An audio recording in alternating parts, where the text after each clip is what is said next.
The crisp autumn air carried the faint scent of fallen leaves as Royal Guard Thomas Whitaker stood at his post outside Buckingham Palace. The golden glow of the palace lights reflected off his polished boots, and the rhythmic crunch of his footsteps echoed in the stillness of the night. For over a decade, Thomas had dedicated his life to protecting the royal family, but little did he know that this night would change everything. As he made his final rounds, a faint sound caught his attention, a child's cry, barely audible over the rustling of the wind. Thomas paused, his instincts kicking in. The cry came again, this time more desperate, from a narrow alley just beyond the palace gates. Without hesitation, he broke protocol and hurried toward the sound. What he found would haunt him for years to come.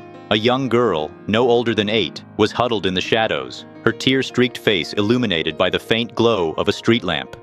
Her school uniform was torn, and her small hands clutched a tattered teddy bear. Beside her stood a man, his face obscured by the darkness, his grip tight on the girl's arm. "Step away from her," Thomas commanded, his voice firm and authoritative.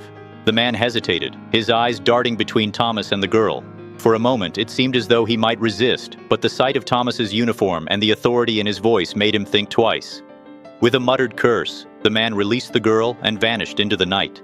Thomas knelt beside the trembling child, his heart breaking at the fear in her eyes. "You're safe now," he said softly, offering her his hand. "My name's Thomas. I'm here to help."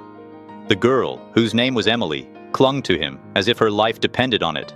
She couldn't, or wouldn't, speak, but Thomas could see the trauma etched into her young face. He carried her to the safety of the palace gates, where he called for backup and an ambulance. As they waited, Emily handed him a small, crumpled photograph. It showed her with a woman who could only be her mother, but the man in the picture had been violently scratched out. Thomas kept the photograph, a silent promise to himself that he would find out what had happened to Emily and her mother.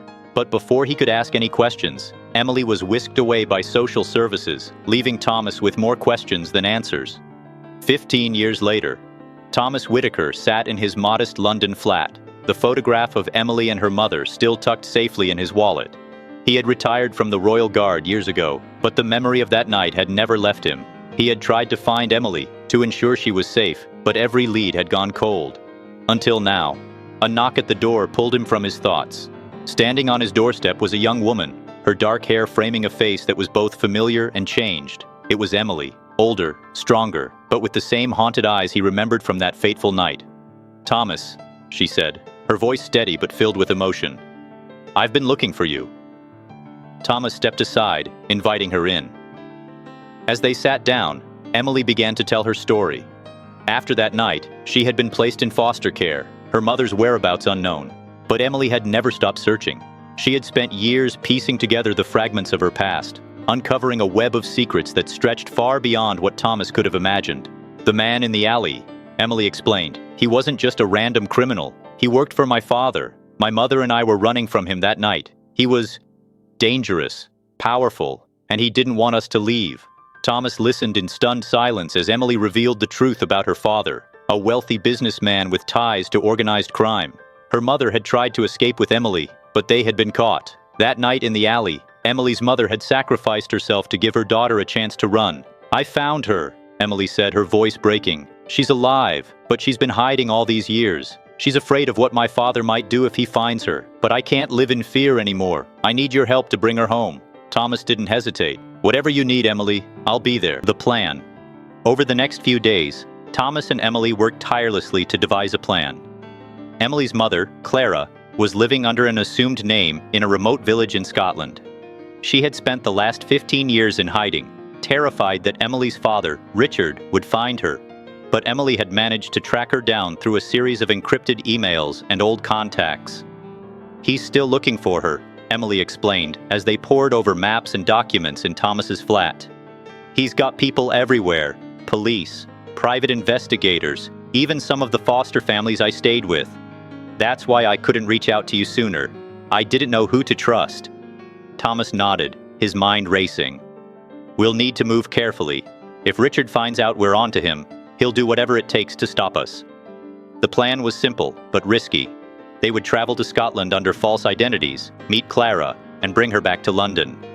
Once there, they would present their evidence to the authorities and ensure Richard was brought to justice.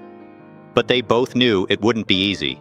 Richard had spent years building his empire, and he wasn't the type to go down without a fight. The journey. The journey to Scotland was tense.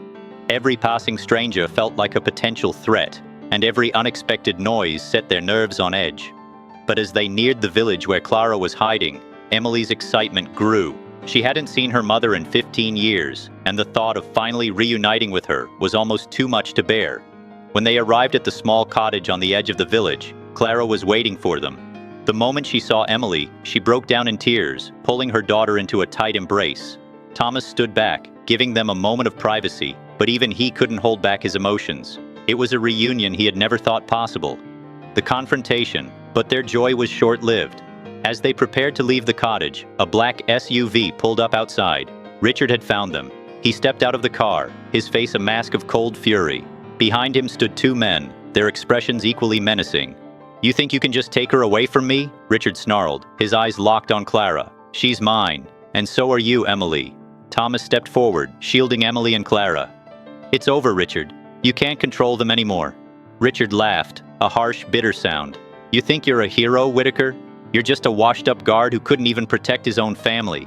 The words hit Thomas like a punch to the gut. He had never spoken about his past, about the wife and daughter he had lost in a car accident years ago. But Richard had done his homework. He knew exactly how to hurt him. But Thomas wasn't about to back down. "You're right," he said, his voice steady. "I couldn't save them. But I can save Emily and Clara, and I will." The standoff lasted only a few moments, but it felt like an eternity. Finally, Richard turned to his men and nodded. "Take them." But before they could move, the sound of sirens filled the air. Thomas had called the police before they left London, and they had arrived just in time. Richard and his men were arrested, and Emily and Clara were finally free. The aftermath. In the weeks that followed, Richard's empire began to crumble. The evidence Thomas and Emily had gathered was enough to bring him to justice, and his connections in high places couldn't save him this time. Clara and Emily started a new life together, free from the shadows of their past. As for Thomas, he found a sense of closure he hadn't realized he needed. He had kept his promise to Emily, and in doing so, he had found a new purpose. He began working with organizations that helped victims of abuse and trafficking, using his skills and experience to make a difference. Epilogue. Years later, Thomas would often think back to that autumn night and the little girl he had saved. Emily and her mother had started a new life, free from the shadows of their past. And though Thomas had long since hung up his uniform, he knew that his legacy wasn't in the medals he had earned or the posts he had guarded. It was in the lives he had touched and the hope he had given to a frightened child on a cold, dark night. The past may leave scars, but it also teaches us the power of resilience, love, and the unbreakable bonds that connect us all. And sometimes, against all odds, the stories we think are over are just beginning.